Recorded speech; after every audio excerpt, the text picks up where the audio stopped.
Pirate's Life for Me, Episode 3. Illustration by Janus Gentner. Episode 3. Kooky, Spooky Answers. In Episode 2, Brody and his little sister, Sophia, met twins Mara and Marcus. Later, Brody saw something unusual in a book. He thought the book might have a treasure map.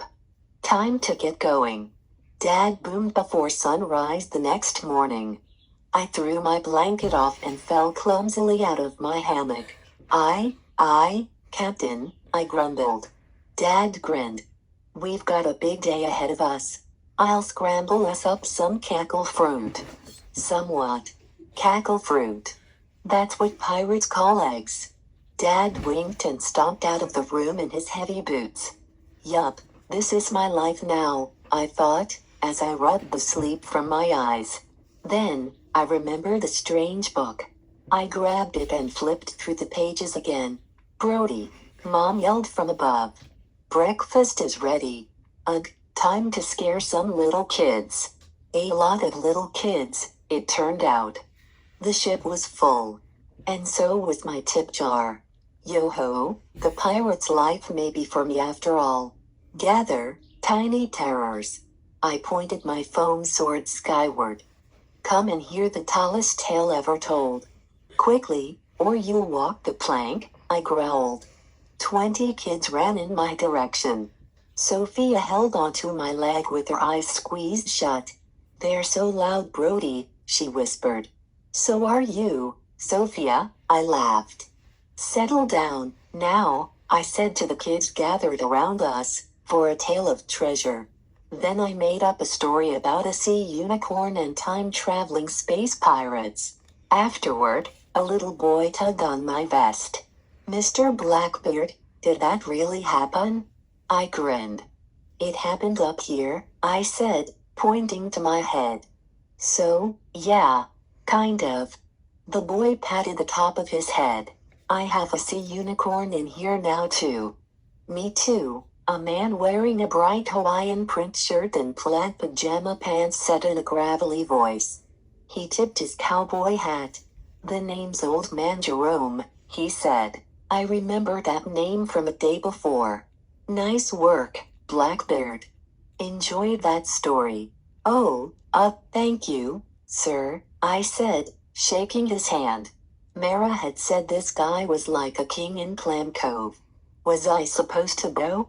I just kept trying to figure out what to do until he finally pulled his hand out of my grip. I've got a few treasure tales of my own, he said. But mine just might be true. He tipped his hat again and walked away. As I watched him follow the other passengers off the ship, my phone buzzed. It was a text from Marcus. Marcus. Mom said you can sleep over if ya want. Mom, Dad, okay if I sleep over at the twins' house tonight? Blackbeard, you stole the show today, Mom said. You earned a break. Thanks. I'll call you later, I said and dashed down the stairs to pack a bag. Me. Yes. Mara. Meet us at Ice Cream.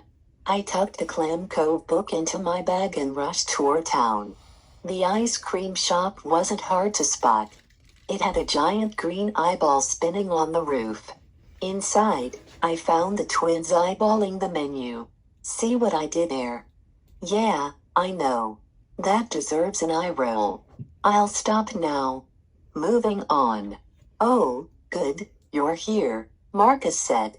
You should try the surprise shake. Yeah, Mara agreed. It really is a surprise every time. Sometimes it's good. But last time I got one it was licorice and coffee flavored. So gross. I'm game, I said. We placed our orders and sat down at a table. I stuck a straw in my shake, took a sip and nearly spit it out. Ugh, it tastes like garlicky gravy, I sputtered. What is this? Mashed potato ice cream, the shopkeeper called cheerfully. It's one of our best sellers. Is she kidding? I asked. Nope, Marcus answered. It's my favorite. Wanna trade? He held up his cup of vanilla top with gumball eyes and looked at me hopefully. Yes, please. I shook my head as he stuffed a new straw in the grossest ice cream I've ever tasted. So, I have a question. I pulled a book out of my bag. Do you guys know anything about this? Just that old man Jerome wrote it. He started selling them on his tours a few months ago, Mara replied. I never read it though. Why? I pointed to one of the strange illustrations. Does this mean anything to you? Marcus stopped slurping and pulled the book toward him. No. What does it have to do with Clam Cove? That's what I'm wondering. I flipped to another page. There are 3 odd poems in the book too. And 3 weird drawings. They're like clues or something. I think it's some kind of treasure hunt. They leapt from their chairs. I nodded. I can't believe we never. He's always talking about all the treasure hunts he went on.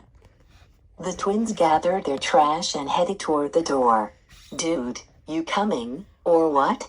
Marcus called. Where are we going? To get spooky, kooky answers, Mara said. The end.